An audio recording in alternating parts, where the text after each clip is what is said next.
भागलपुर जिले के तातारपुर थाना क्षेत्र अंतर्गत निजी क्लिनिक में डॉक्टर की लापरवाही से गर्भवती महिला की मौत हो गई। घटना के बाद गुस्साए परिजन ने डॉक्टर पर इलाज में लापरवाही का आरोप लगाते हुए अस्पताल परिसर में जमकर हंगामा किया। सूचना पर तातारपुर थाना की पुलिस पहुंची और मामले को शांत कराने में लगी है। घटना को लेकर गर्भवती महिला निशा रानी का भाई नीरज कुमार ने बताया कि कल दोपहर 1 बजे के आसपास हम अपनी बहन को लेकर रहमान क्लिनिक आए, जहाँ पर डॉक्टर ने बहन का इलाज शुरू किया। देर रात हमें बोला गया कि आपकी बहन की डिलीवरी नॉर्मल हो जाएगा, लेकिन बाद में डॉक्टर ने कहा ब्लड की कमी है। तुरंत 5 मिनट के बाद बहन की मौत हो गई। इसके बाद जब डॉक्टर को बोला गया तो डॉक्टर पल्ला झाड़ते हुए क्लिनिक से निकल गए। नीरज ने यह भी कहा कि शुरू से ही बहन का इलाज इसी क्लिनिक में करवा रहे थे। मृतका निशा रानी मुजफ्फरपुर मेडिकल कॉलेज में पढ़ाई कर रही थी। घटना के बाद से परिजन का रो रो कर बुरा हाल है। और यहाँ पे रात में यानी कल दिन में एडमिट हुआ था एक पेशेंट, जिसका नाम निशा रानी है, जो कि रात में 1 बजे डिलीवरी हुआ और डॉक्टर के लापरवाही की वजह से इनका मृत्यु हो गया। और सुबह तक में आए देखने के लिए, जब उनका लास्ट स्टेज था और कुछ भी नहीं कर पाए ये लोग, जो है स्टाफ बहुत लापरवाही किए हैं, इसी वजह से इनका जान गया है। क्या इनका इलाज यहीं पे चल रहा था? यहीं शुरू से ही चल रहा है। नमस्कार, आप देख रहे हैं शहर का सबसे लोकप्रिय चैनल हिंद बिहार। भागलपुर के जिला स्कूल में बिहार सरकार के श्रम संसाधन विभाग द्वारा 1 दिवसीय नियोजन मेला का आयोजन किया गया। वहीं इस कार्यक्रम का उद्घाटन जिलाधिकारी डॉक्टर नवल किशोर चौधरी ने विधिवत रूप से किया। कार्यक्रम के दौरान नियोजित युवाओं को प्रमाण पत्र भी वितरित किए गए। बता दें कि इस नियोजन मेले में भागलपुर के साथ साथ अन्य क्षेत्रों से आई कुल 30 कंपनियों ने भाग लिया। वहीं इन कंपनियों ने बेरोजगार युवाओं को रोजगार के अवसर प्रदान करने का आश्वासन दिया। वहीं इस अवसर पर जिला पदाधिकारी ने रोजगार मेले को एक महत्वपूर्ण कदम बताया और युवाओं को अपने कौशल और प्रतिभा के विकास पर ध्यान केंद्रित करने के लिए प्रेरित किया। अभी यहाँ नियोजन मेला की शुरुआत हुई है, जिसमें 30 कंपनियाँ आई हुई हैं विभिन्न स्थानों पे और हमारे 2000 से अधिक अभ्यर्थी आए हुए हैं। जो आप देख रहे हैं कि विभिन्न काउंटर्स में लोगों ने रजिस्ट्रेशन भी कराया है और मुझे भरोसा है कि हमारे यहाँ के अभ्यर्थियों को पहले भी एक हद तक ट्रेनिंग दी गई है और यहाँ से काफ़ी संख्या में हमारे अभ्यर्थियों को नियोजन मिलेगा। और इसके साथ ही मैंने अपने अधिकारियों को निर्देश दिया है कि जितनी भी कंपनियाँ हैं उनसे रिक्वायरमेंट पहले ले लें और उस रिक्वायरमेंट के आधार पर हम लोग अपने अभ्यर्थियों को पहले से ही ट्रेन करके रखें, ताकि किसी भी कंपनियों को न खाली हाथ लौटना पड़े, न हमारे किसी अभ्यर्थी को यहाँ से खाली हाथ लौटना पड़े। बहुत मेहनत किया, फिर सरकारी नौकरी का ठप्पा लगा, लेकिन सरकारी नौकरी में मिल रहे वेतन ने शर्मिंदा कर दिया। नौकरी लगने से 2.5 साल का वक्त तो बीत गया, लेकिन जिंदगी दर्द में डूबती जा रही है। आलम यह है कि दिन तो विद्यालय में गुजरता है, फिर आधी रात तक सड़क पर फूड डिलीवरी बॉय का काम करने पर मजबूर है। जब सरकारी नौकरी लगी तो परिवार के सभी लोग खुशी से झूम उठे। अब सैलरी इतनी कम है कि परिवार चलाने में भी कष्ट हो रहा है। यह कहानी है भागलपुर जिले के सरकारी शारीरिक शिक्षक अमित कुमार की, जिन्हें वेतन केवल 8,000 प्रति माह मिलता है। इतने पैसे में अपना परिवार चलाने में खुद को बेबस महसूस कर रहे हैं।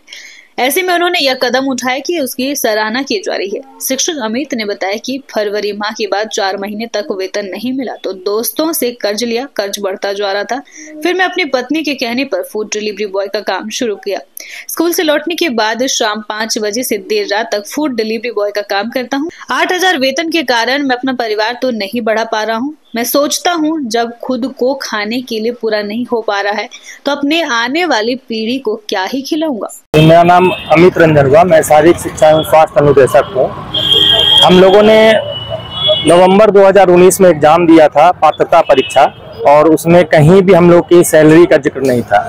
जब हम लोगों ने एग्जाम दिया, फरवरी में रिजल्ट निकला तो काफ़ी उमंग था कि हम लोग ज्वाइन करेंगे। फिर कोरोना काल आ गया तो वो रुक गया। फिर 2.5 साल के बाद हमें ज्वाइनिंग दी गई और उसमें 8,000 का सैलरी और अंशकालिक का एक लगा दिया गया। इससे पहले जो हमारे शिक्षक हैं, जो भी बड़े भाई हैं, वो लोग 42,000 पा रहे हैं, पूर्णकालिक हैं, और हमें सिर्फ 2 घंटे की ड्यूटी रहती है और उसके अलावा स्पोर्ट्स में कहीं भी सारा काम लिया जाता है। पिछले 2.5 साल से हम लोग झेल रहे थे।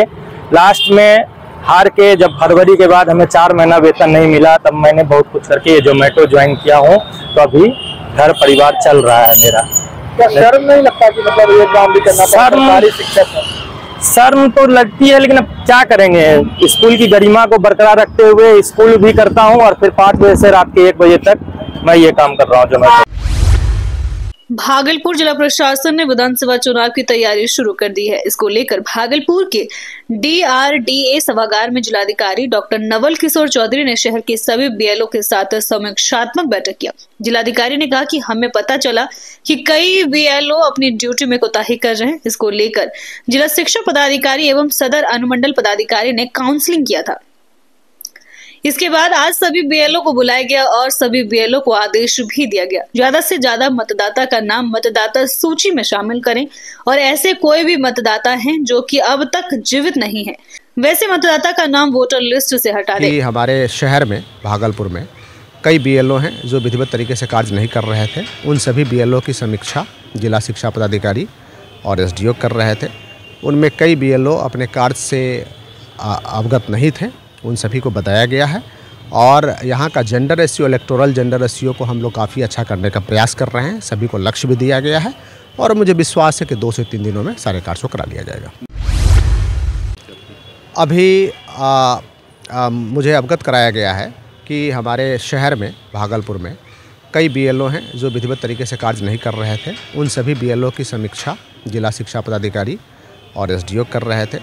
उनमें कई BLO अपने कार्य से अवगत नहीं थे, उन सभी को बताया गया है। और यहाँ का gender ratio, electoral gender ratio को हम लोग काफ़ी अच्छा करने का प्रयास कर रहे हैं। सभी को लक्ष्य भी दिया गया है और मुझे विश्वास है कि 2 से 3 दिनों में सारे कार्य को करा लिया जाएगा। महिला वोटर को अधिक से अधिक जोड़ने की क्या मुहिम है उसको लेकर? बिल्कुल, जो हमारा इलेक्टोरल रोल में जो जेंडर रेशियो है वो इस ज़िले का कंपैरेटिवली काफ़ी कम था, 888 था। वहाँ से बढ़ा करके हम लोगों ने महिलाओं का नाम जोड़ करके 930 पे लाया है। और वहाँ से भी आगे जो मेरा अपना आकलन है कि इस जेंडर रेशियो को काफ़ी आगे बढ़ाया जा सकता है। और ख़ास करके इसमें जो महिलाएं छूटी हुई हैं, या तो नवविवाहिता हों या हमारे घर की बेटियां हों, उनका नाम छूटा हुआ है, तो उसको एक मुहिम की तरह हमारे सभी BLO उन लोगों का फॉर्म लेकर के उसको ऐड कर रहे हैं। और इससे उन सभी लोगों को लोकतंत्र में मतदान करने का एक बड़ा सा सौभाग्य प्राप्त होगा और उनको लोकतंत्र में उनकी भागीदारी बढ़ेगी और ये काफ़ी अच्छा कदम होगा। Thank you sir. Sachin jeweller में हुई चोरी मामले में नवगछिया पुलिस ने जानकारी दी है कि 2 से 3 करोड़ नहीं बल्कि 70 से 75 लाख की ज्वेलरी की चोरी हुई है। पीड़ित के दिए आवेदन में नगद राशि सहित 70 से 75 लाख के आभूषण की चोरी बताई गई है। इसी आधार पर पुलिस छानबीन कर रही है। नवगछिया पुलिस ने लोगों से अपील की है कि बदमाशों की पहचान करने में पुलिस की मदद करें। पहचान बताने वाले व्यक्ति को 25,000 नगद इनाम दिया जाएगा। सूचना देने वाले का नाम गुप्त रखा जाएगा। घटना नवगछिया के खरीक थाना क्षेत्र में हुई थी। भागलपुर में सीनियर स्टेट बैडमिंटन चैंपियनशिप की शुरुआत हो गई है। शहर के सैंडिस कंपाउंड मैदान में इंडोर स्टेडियम में मैच का 27 नवंबर से 30 नवंबर तक आयोजन किया जा रहा है। जिलाधिकारी डॉक्टर नवल किशोर चौधरी ने मैच का विधिवत उद्घाटन किया। भागलपुर जिला बैडमिंटन एसोसिएशन की ओर से इस बार सीनियर स्टेट बैडमिंटन चैंपियनशिप का आयोजन किया जा रहा है, जिसमें देश के अलग अलग हिस्सों से काफी संख्या में युवाओं ने हिस्सा लिया है। आज भागलपुर के सैंडिस कंपाउंड में 100 बिहार स्टेट बैडमिंटन चैंपियनशिप 2024 का आयोजन किया गया है। इसमें मैं समस्त खिलाड़ियों का जो पूरे बिहार से आए हैं उनका मैं अभिवादन करता हूं, स्वागत करता हूं। साथ ही स्टेट बैडमिंटन एसोसिएशन को मैं धन्यवाद देता हूं कि उन्होंने इसमें पूरा सपोर्ट किया है, एवं डिस्ट्रिक्ट बैडमिंटन एसोसिएशन को धन्यवाद देता हूँ कि उन्होंने इतने अच्छे कार्यक्रम का आयोजन किया है। और मुझे विश्वास है कि हमारे समस्त अधिकारीगण और सभी लोग अच्छे खेल का आयोजन करेंगे। आप देख रहे थे लोकप्रिय चैनल हिंद बिहार। ऐसे ही प्रमुख खबरों के लिए चैनल को YouTube पर सब्सक्राइब करें एवं Facebook, Instagram, Twitter पर भी फॉलो करें। धन्यवाद।